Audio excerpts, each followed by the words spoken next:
Hello. Good morning and happy Sabbath, everyone. Magandang umaga at maligayang Sabado po sa inyong lahat. For those of you who are Ilocano, naimbag nga bigat, kun naragsak nga Sabado, kanyayo amin. So that was a lot of words. As Pastor Glenn mentioned, I recently spent 8 months as a student missionary in Pagudpud, Ilocos Norte, Philippines. Does this work? No? Yeah, there we go. So, Pagudpud is a town. They refer to it as a municipality, municipal, in Ilocos Norte, which is the province, similar to a state. As you can see here, it's right on the tip of the big island of Luzon. And Pagudpud is literally on the very top, right there, that little peninsula. So the main dialect is Ilocano, and many of them are fluent in Tagalog as well, and some of them, know a fair amount of English. So it's a beautiful place with beautiful, loving people, and this place and the people there became my home, became my family. There's just no other better way to put it. And today, I'll be telling you a little bit about my experience, what it has taught me, what I learned there, and just how I've grown from this whole experience. So before I start, can you bow our heads for a word of prayer? God, thank you so much for the opportunity to share about my time in Pagudpud. You have blessed me so much through this experience, and I just pray that you guide my words, that it be to your glory and yours alone. In your name, amen. So, how do I even begin to sum up 8 months in 30 minutes? I guess I'll just start with talking a little bit about why I even began this journey, why I even decided to become a long-term missionary in the first place. Starting in high school, I kind of fell in love with the idea of service through short-term mission trips. So after my junior year of high school, I went on a mission trip to Ecuador. It was through Maranatha in a mission trip called Ultimate Workout. I think they still have those today. And it's specifically geared towards having teenagers come and do and serve in a foreign country usually. So for me at the time, it was sort of a leap of faith type of decision, because for what may have been the first time in my 17 years of life, I felt a call from God to do something different, to sign up for something that was pretty out of my comfort zone as a shy and introverted kid, as I wouldn't know anyone there, and this would be my first time traveling out of the country without my family, and the longest I'd be away from them, 2 weeks. And you know what? It was the most amazing experience up to that point in my life. On this mission trip, I was put on the medical team there in Ecuador, and I was able to assist and help out the nurses and doctors there. And that experience of serving and watching others serve so selflessly not only solidified my decision to pursue a medical career, but for the first time in my life, I felt like I had purpose, that I truly was meant to be there. It was like an epiphany. So I guess you could say that this trip sparked the flames for me to decide to embark on a long-term mission year, as well as go to medical school 5 years later. And the thing is, God just worked things out so perfectly with the process. I had been accepted into Loma Linda Medical School my senior year of college, praise God, and people had told me that it might be a good idea to take a gap year in between graduating college and going into medical school before, studying my butt off. And what better way for me to do that than through a mission year? So the next question was, where would I go? I knew I wanted to go somewhere medical to gain more experience. And so I found that there was a call for medical assistance at Pagudpud Adventist Wellness Center, again in Pagudpud, Philippines. That's what the clinic, this is the clinic right here. Sorry, there's a jeepney right there. But yeah, and that's a compound. And the church is actually to the left of all this. It's all in one compound. It's probably the most beautiful and tallest building in Pagudput, actually. But yeah, this call to be a medical assistant sounded perfect for a couple of reasons. One being that, just like many church members here, I am a Filipino born in the States, a second-generation immigrant, if you will. And so I, did the process, did all the paperwork, got approved to come to Pagudput, and when September came, I was on my way. I remember being on the plane, descending into Manila, seeing the city, and one thought rose in my head, and I had chills. I thought, this is home. It wasn't simply because I would be living in the country for 8 months, but because this was the land that my ancestors lived, worked, fought for, the place they loved. This was the place my own parents grew up in, where they played as children, where they walked, where they studied, where they dreamed. Up until then, my parents' homeland and the life they lived there seemed a world and a lifetime away. It was all just stories set in places that I might never see, that I might never really experience. But I came there, I lived there, I served there, and I found a family there. So yeah, I had been wanting to go to the Philippines and serve the people there, even when I was younger. I had always wanted to truly immerse myself in the culture and setting my parents came from. And as we all know, the Philippines is a developing country. There's a reason that many Filipinos immigrate to the States, as evidenced by this very church. Many of you came for better opportunities, to give your children better opportunities, a better standard of living, for the American dream. Many come to live more comfortably than in the Philippines, which is a third world country still finding its way through the effects of centuries of colonization and oppression by Spain, by the United States itself, by Japan in World War II. But again, many of you know this, live this. But what about me? Where do I fit in? The child of Filipino immigrants who has only known this world, Hinzel, Illinois, and taken it for granted. Taken for granted the sacrifices our parents, our lolos and lolas, titas and titas made to get here. Taken for granted the fact that I am privileged to, quote unquote, follow my dreams, as they say. So I found this quote on Twitter written by a fellow Asian American. She is an author, I think living in New York. And the quote says, "My parents were tasked with a job of survival and I with self-actualization. The immigrant generational gap is real. What a luxury it is to search for purpose, meaning, and fulfillment."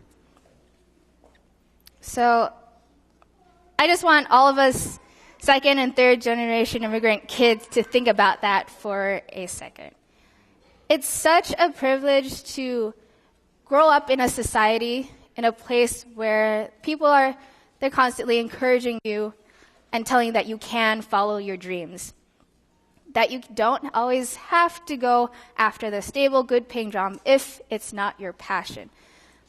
And of course, all parents want their kids to have financial stability and live comfortably. And this can be especially true for Asian Filipino parents. It's a well-known fact and kind of a running joke that Filipino parents want their kids in the medical field, and often that means nursing. And yeah, there is a lot of Filipino nurses, and it's something to be so, so proud of, that many Filipinos are committed to serving others and caring for others in the medical field. But for me, I think that we don't really think about why many Filipino/Asian parents push their children in the direction of the medical field. For many Filipinos, even today, the medical field, or nursing specifically, was their ticket out of poverty. It was their ticket out of the Philippines into a land like the U.S. where they can earn multiple times the amount back home. It's actually a big part of Filipino history, especially after World War II, if you want to look into that a little. Filipino nurses were and still are leaving in tens of thousands per year. And of course, it's more than just nursing. It's a wide range of jobs that overseas Filipino workers, or OFWs as they are called, do in order to get better money to support their families back in the Philippines. In a culture where community and family is so important, many sacrifice being with their family so their kids can have food, can go to school, etc. In Pagudpud itself, almost every person I met either had a family member or themselves had been an overseas worker in their lives. And for me, it was kind of a big cultural difference to see. One of the dentists in the clinic that we were at, she had gone to Adventist University of Philippines, and that's where she studied dentistry. But she told me her life story, and she told me that her dad was a crew member on ships, a sea worker, seaman, and her whole life, this was his job. And every year, he could only come home twice a year for maybe a month at a time. And if he hadn't done this, she might not have been able to go to AUP and be a dentist. She might not have this opportunity to have such a good education. And it must have been so hard for her to experience that, to have her dad away for so long every year. And this is just one story of millions of OFWs and their sacrifice. And for many, there's no other way to help their family. Opportunities in the Philippines, honestly, it's limited compared to other countries for multiple reasons. So a lot of people resort to leaving the country, leaving their families sometimes for years on end. And it just made me realize how I've taken things for granted.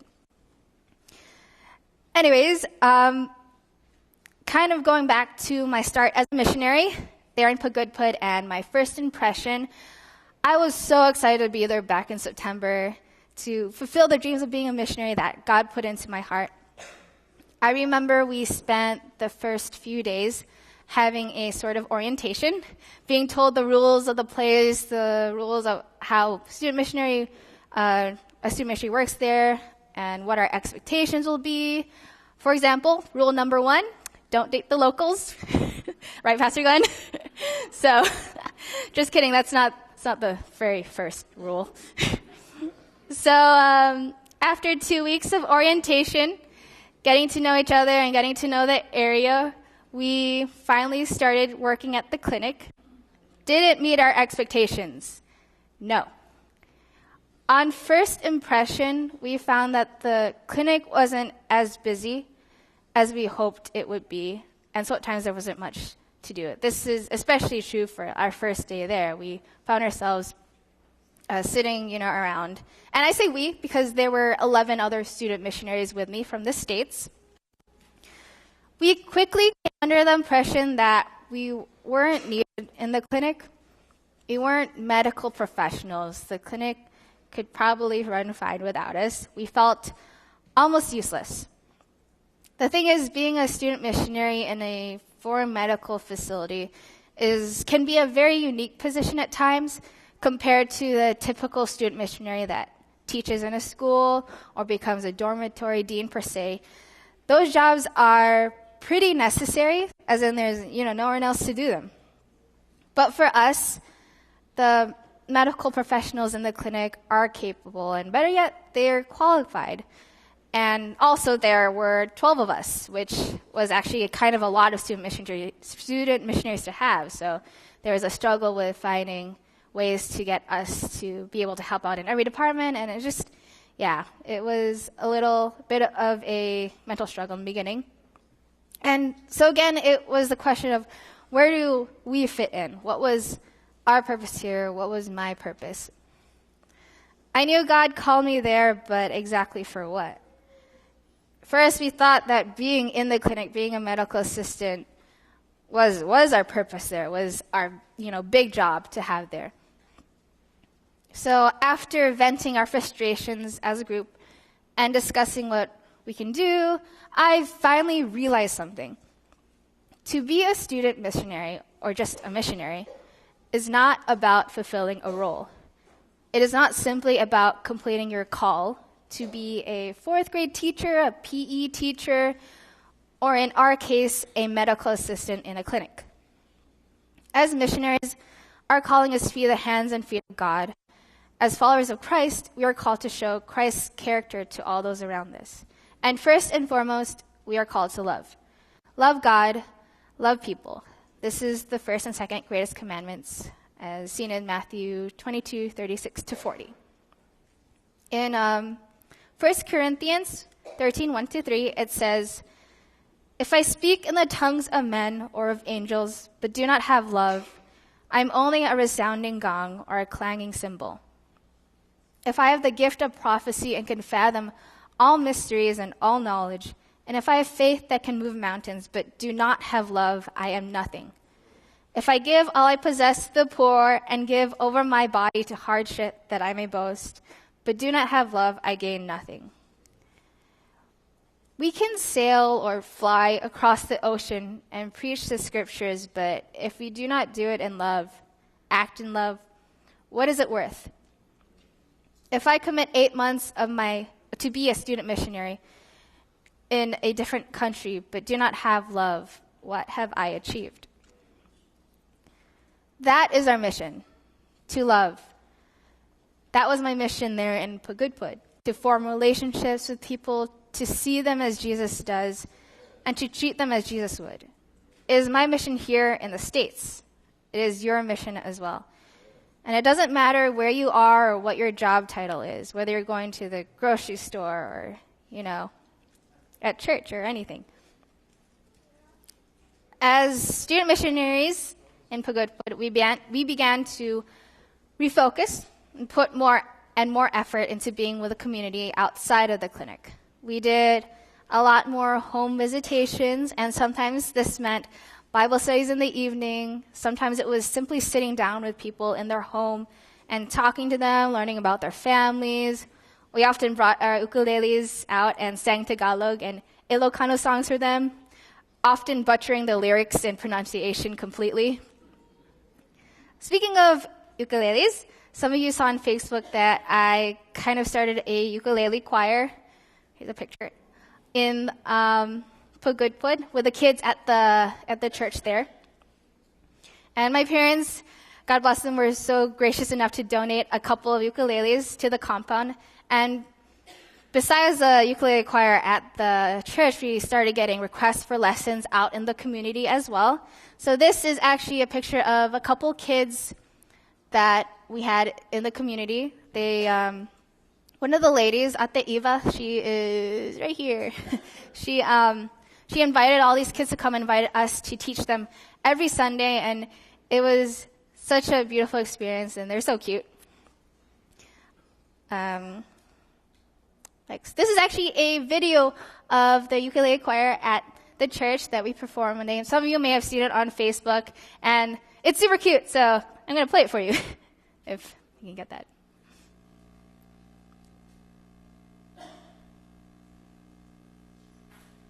So we're singing "He's Able" in this video, and we're doing it in English and Ilocano. So. Is it gonna play?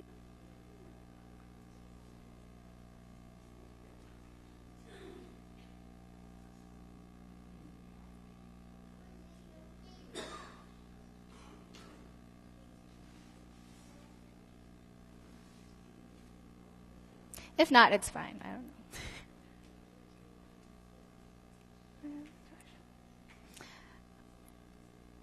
know. Okay, it's okay. We'll just move on. Anyways, besides this, we got a couple requests from different barangays or villages in the surrounding areas as well, though we weren't always able to return regularly. I also gave one-on-one piano and guitar lessons to a few kids. And up until Christmas, we actually had an informal children's choir from the elementary school a few blocks away. And it was such a God-given blessing to be able to do these music programs for the kids in Pugudpud.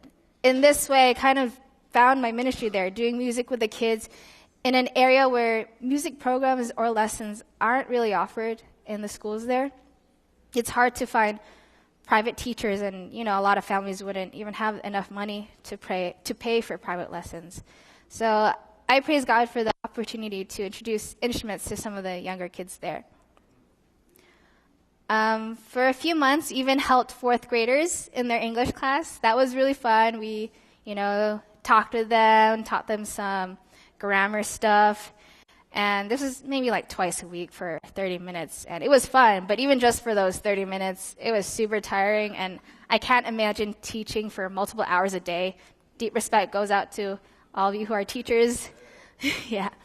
Another thing we like to do was go to the market or palenque twice a week and take blood pressure. Yeah. So Filipinos have very high blood pressures. They eat a lot of fried food there, and sodium, fish, isda, all that. So a lot of times we'd find people, and they really loved getting their BP taken, and we found people with 200 over 100 blood pressures, and they were just walking around fine. And we tell them, "Hey, you should go to the clinic right there," and they'd be like, I'm fine, just keep walking, shopping, and they're watching them, seeing if they're gonna faint or something. It's really funny. We would go around with this sign saying "Free BP, free BP," and I remember one of the uncles came up to us. He's like, "Oh, free boyfriend?" Yeah, that was good. We definitely used that tagline after that. We were like, "Oh, free boyfriend, come get one over here." So yeah. We even would give out free steps to Christ that were written in Ilocano during these times. Another thing that we like to do at least twice a week was VBS with the kids. So VBS with the kids, it wasn't usually something very formal. It usually meant just going out to the community, going to places that had a lot of kids, and gathering them. One of the people that worked at the clinic actually opened up his home for us. It's just this small room, but we fit so many people in there, and we would sing with them, bring out ukuleles, we would tell them a Bible story, act it out, and we would play games with them too. And sometimes we had various VBS groups. My group would go to the beach and have kids sing. They're doing a little action here. Another picture of the VBS. So as the months went on, we actually did feel more useful in the clinic. There were actually many busy days that required our help. I was able to give shots, take blood, admit people, take x-rays, pull out teeth. What else? I cleaned up wounds. I kind of helped out in a circumcision, stuff like that. I gained a lot of experience. I participated in a few medical missions where we would go out and give free checkups, free medications, and they have a lot of these in the Philippines, so it was really cool to be able to be part of that. And we held our very own medical mission and facilitated a group of high schoolers from Washington State that came for a short-term mission trip. And this is just a picture of a small group of us that had gone on a medical mission while the high school students were there. And just a little picture of that day, of taking vitals and stuff. We also raised money for a new van for the clinic, which this church played a huge role in. Thank you so much for buying so many #bandwagon shirts to support our cause. We did reach our goal of $10,000 for the down payment of a van to help transport people during medical missions. And you guys, this church is so supportive. No other school or church was as financially supportive in this project as you all. You all raised over maybe close to $3,000, not only from the t-shirts, but also from, I believe it's like 1,700 of just pure donations, which I'm so, so grateful for. So thank you from the bottom of my heart. So, yeah, I experienced and learned so much from being in the Philippines. I absolutely loved being able to immerse myself much more into my Filipino heritage. I ate many of my favorite and not so favorite Filipino dishes. I loved eating lanzones, the fruit, and I'm super sad that I can't get it here. I learned some Ilocano, a little bit, especially in the clinic. I would try to use a lot of phrases like "manot tawen mo," "anyat nagin mo," which are "how old are you?" and "what is your name?" "Bagtit ka," which is "you're crazy." And I also improved my Tagalog a lot, although not as fluent as I had hoped. But it was really cool to practice, and I would go on home visitations with my other student missionaries, and at times I would end up like actually translating for them, talking to the person in Tagalog, and I was like, wow, so cool. I reveled in the amazing sense of community and hospitality that Filipinos radiate every day. I learned more history, which gave me more appreciation for the resilience of the Filipino people. I was also actually pretty excited to experience tricycles, which we rode almost every day, sitting atop of jeepneys. I liked being able to do tabo showers in the humid climate. There's also the seatless toilets, flushing them with a tabo.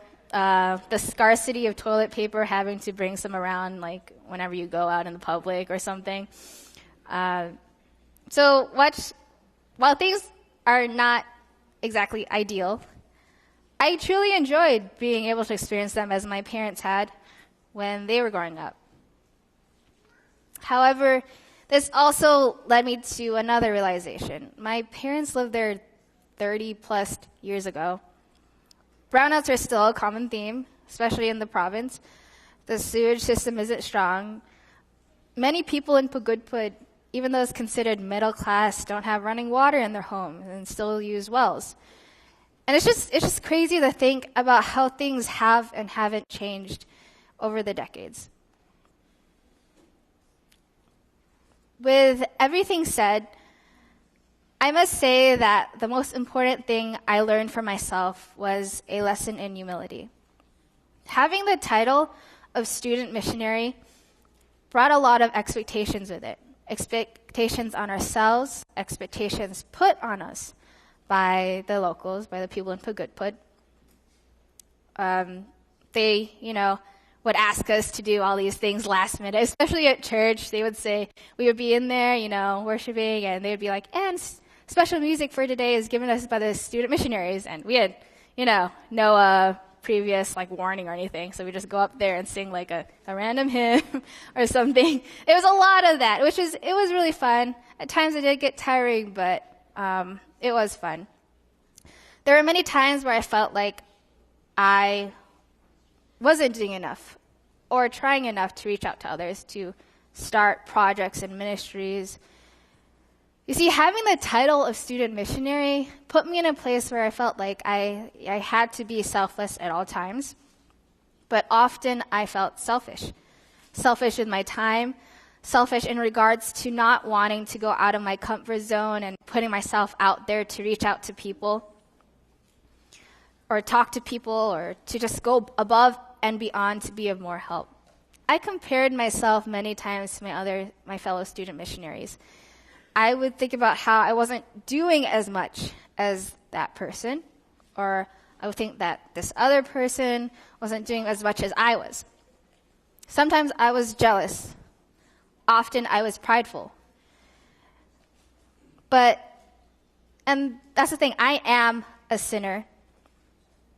And this is what this whole experience taught me, that I am selfish. I'm a horrible person. As one of my student missionary friends put it, that I completely agree with for myself. I've spent most of my life thinking that I am a pretty okay person, but I'm not. I'm so grateful to have come to this point, because it just shows how much I need Jesus, how much I need a Savior, how dependent and indebted to Him I am. It's true that the more you turn to Jesus, the more you see your faults, you see your sins, how inadequate you are without Him. But the thing is, even with all our flaws and inadequacies, God still uses us. As a quote goes, God doesn't choose the qualified, He qualifies the chosen. So, yeah, this experience humbled me in multiple ways.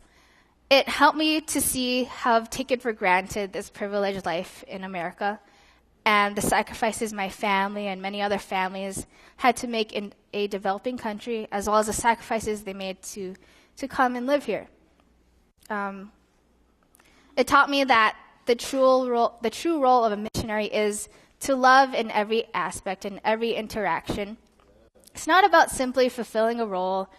It's about getting to know people, being there for others. It's about making their home and their family your home and your family, just like Jesus did. It showed me that sometimes I may feel like I am useless in service, I don't have a purpose, or that I am unqualified and inadequate. But that just gives me all the more reason to put my life and my trust in Jesus Christ. Galatians 5:13 says, "You, my brothers and sisters, were called to be free. But do not use your freedom to indulge the flesh. Rather, serve one another humbly in love." As Mahatma Gandhi put it, the best way to find yourself is to lose yourself in the service of others. So how do you lose yourself? As my sermon title says, you lose yourself by focusing on Jesus rather than yourself, and in turn seeing others as He does and treating them as He would in service. And in this process, you may find your true self, the person God meant you to be. So as I end my message, I want to invite Bella and Annalise up here to sing a beautiful song called Miracles that talks about being Christ's followers and being His hands and feet.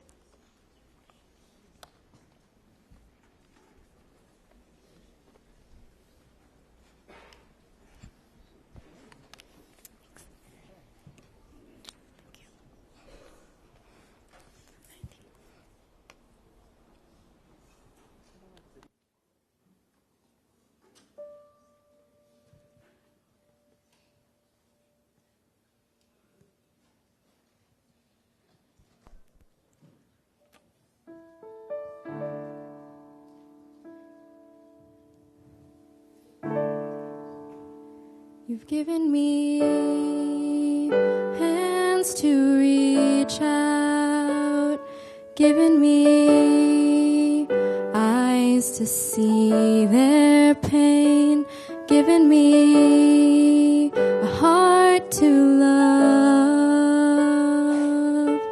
Lord, choose me.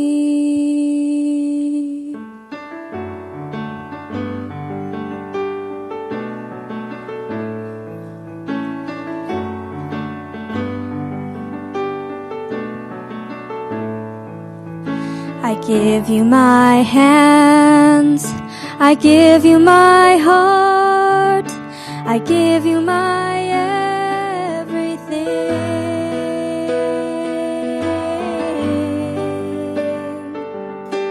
Lord, because you've got a plan for this heart and these hands.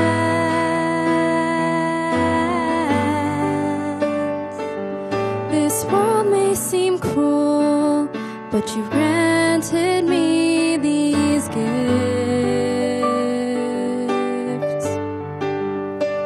and in return I'll give it back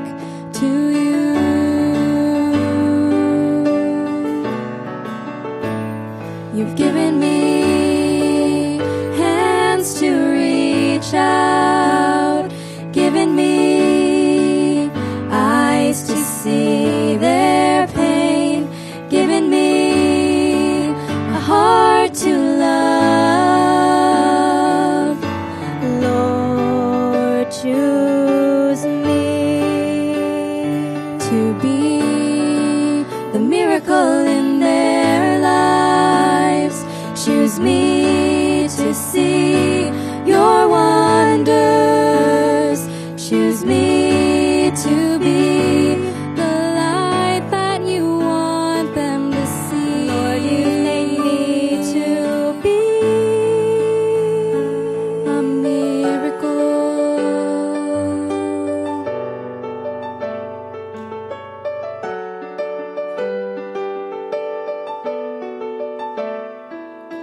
As the people of God, we are called to the people who long for more in this life. Introduce them to the Lord and the cup that won't run dry.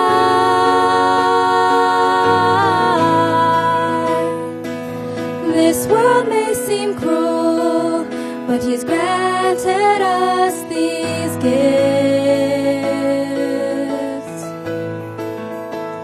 and in return we will say, Lord, choose me to be the miracle in their lives. Choose me to see